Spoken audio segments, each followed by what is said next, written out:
Je m'appelle Aline Robert-Azotte et je suis actuellement en deuxième année de thèse au sein du Centre des sciences du goût et de l'alimentation. J'étudie plus particulièrement dans mon sujet de recherche les enzymes qui sont dans notre nez, donc c'est ce que l'on appelle les enzymes du métabolisme des odorants.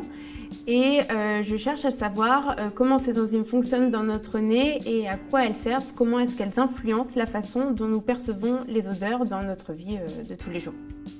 On a montré qu'en fait, elles viennent manger, elles viennent transformer les molécules odorantes qui rentrent dans notre nez et elles les transforment en autre chose.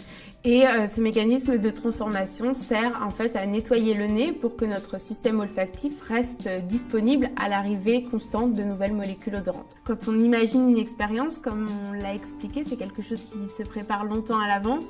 Quand d'un seul coup on a le résultat qu'on attend ou une bonne surprise, comme ça a été le cas pour nous sur le fait que les molécules produites sont aussi des molécules odorantes, c'est vrai qu'il y a une forme, oui, d'excitation, de joie et du coup de toujours avoir envie de se poser une question, aller encore plus loin et puis ici il se passait ça, ici il se passait ça, et essayer d'y répondre pour comprendre encore plus comment fonctionne le mécanisme.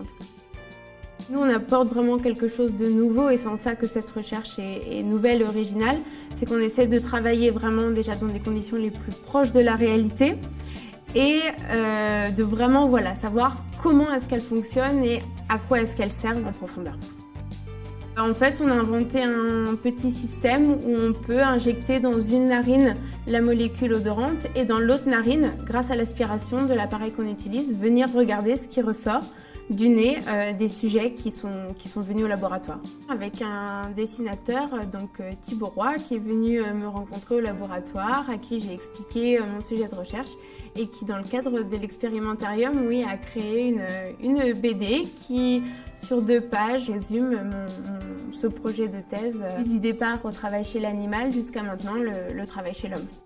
Faire découvrir nos travaux dans le cadre de l'expérimentarium à des enfants et même à des adultes lors des journées grand public, ça permet, je pense, de vraiment montrer ce qu'est la recherche de façon accessible au grand public. Donc l'idée, c'est vraiment de se servir, c'est d'être en petit groupe et de se servir d'un ou plusieurs objets de recherche pour vraiment axer la discussion et qu'il y ait quelque chose de concret.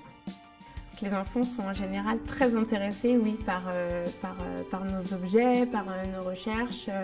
Il y a souvent de très très bonnes questions qui interviennent et même des fois des questions qu'on ne s'est pas toujours posées et qui nous resservent après. Donc ça a même un très grand intérêt pour nous. Voilà, un petit peu qu'on a du mal à se représenter ou à s'imaginer. Il se passe des choses concrètes dans les laboratoires et je pense que ça permet de montrer ça au grand public. Et les enfants, encore en plus, peut-être, je sais pas, de créer de futures vocations.